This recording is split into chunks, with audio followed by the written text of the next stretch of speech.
Martin Popoff from the Contrarians here, back with another edition of Reliving Old Reviews is a useless tool of confusion. So the show is about looking at old reviews of albums that have become classics over the years and seeing if the writer got it right, what they could compare these things to, just seeing in context what was said about these albums. So today, and I like going in cold with these. Some of these reviews I'm sure I've read before, but it's I haven't reviewed it in time, right before this. So it gives me a little element of surprise as we do these as well. So right now we are going to look at a review of Metallica Master of Puppets. You might have heard of this album. It's considered possibly the greatest heavy metal album of all time these days. In fact, they came out that way in a poll I did when I did some books based on that, right?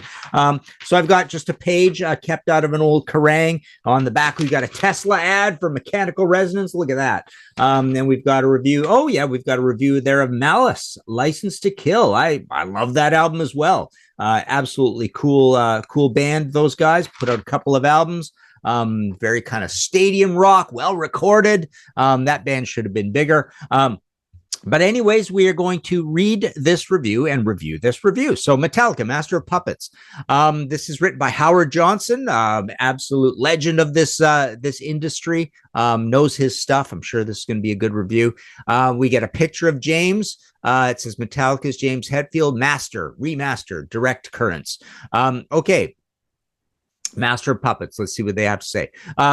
If you haven't been made mind-numbingly aware of the potency of Metallica's mighty Master of Puppets album by now, then you've been on another planet, my son. Yeah, remember Mick Wall salivating about the strength of the Masters of Thrash, of their ability to mold the genre and take it out of the rigid domain of hardcore into the homes of all good music lovers. That's a good encapsulation. They are the masters of this. They proved it with Ride the Lightning that they were the best songwriters, best recorders, had the best ideas. It was going to take a while for anybody to do anything better. Maybe no one kind of ever, from time to time, we got better things. We got Rain and Blood. We got Rust in Peace. But with that second album, with the first album inventing it, with the second album perfecting it and being better really than anything Megadeth was going to do, at least up until Rust in Peace, and arguably, better than Anthrax. I don't know. I love Anthrax as well. Better than Exodus. But yeah, now into the third album here, they are doing an amazing job still. Yeah, well, of course, it's all true. Of course, Master Puppets is genius at play. And of course, Metallica are steering a heady course for the very top, ! Got that right too, Howard.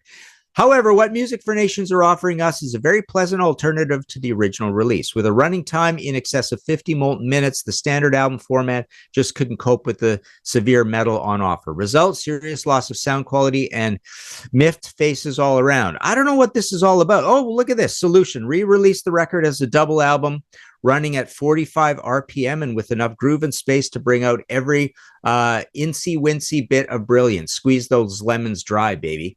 I had no idea this was happening at this early time here. I mean, when is all this? What year is this from? Anyways, so the idea of putting this out as a double album. I mean, my copy was a single. I thought it sounded great. I mean, it's a very mid-rangey recording. It's a little less fat and bassy as Ride the Lightning was, but it kind of drives home the point of the guitars. To me, it's a little bit more of an Anthraxy type recording, even though they're still recording with Flemming Rasmussen, who did the previous album as well. Anyways, Master of Puppets Mark II is available as a strictly limited edition of 10,000 in Britain and Europe only. Directly metal de-rigger, mastered and available at a price of $6.49 with a free added poster. Yeah, that's interesting. I mean, this will sound much bassier at 45 RPM and as a double album. So I kind of maybe knew, maybe forgot, I don't know, that this ever actually came out this way. Available at a price of $6.49 with a free added poster. Yep. Jump for joy because the sound quality really is noticeably improved, coming on more like a compact disc than your regular redundant record. For once, this doesn't seem like a record company looking for those elusive fast pennies. It has to be said, however, that it would have made the album all the more collectible had there been a new sleeve design.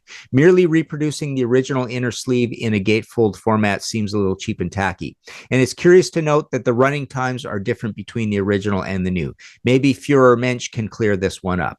Speaking of Peter Mensch, as this is review number 2, The Lucky Bleeders, all I need to add is, this is a totally awesome release, and new bassist Jason Newsted is the luckiest bugger about. Ta-ra, music lovers! ! So there you go. He still loves the album. He gave it 5 Ks out of 5. And on this page, we've also got a review for various artists playing for keeps, Rose Tattoo, Beats from a Single Drum, Agent. But yeah, very cool. And yeah, Jason's already in the band as this limited edition release is coming out, and I'm sure it sounded great. But I think the original sounds great too. It's pretty radical sounding. Like I say, it's very, I guess that album, I remember hearing it for the first time and thinking it sounds like 2 pieces of concrete grinding together kind of thing throughout this record, right? So there you go, Masters of Puppets. This has been another Reliving Old Reviews is a useless tool of confusion. Let us know what you think in the comments below. What you think of my review of this review. You can join our Patreon situation, get to on our panels. Check out my audio podcast as well, History in 5 Songs with Martin Popoff. METALLICA, Master of Puppets.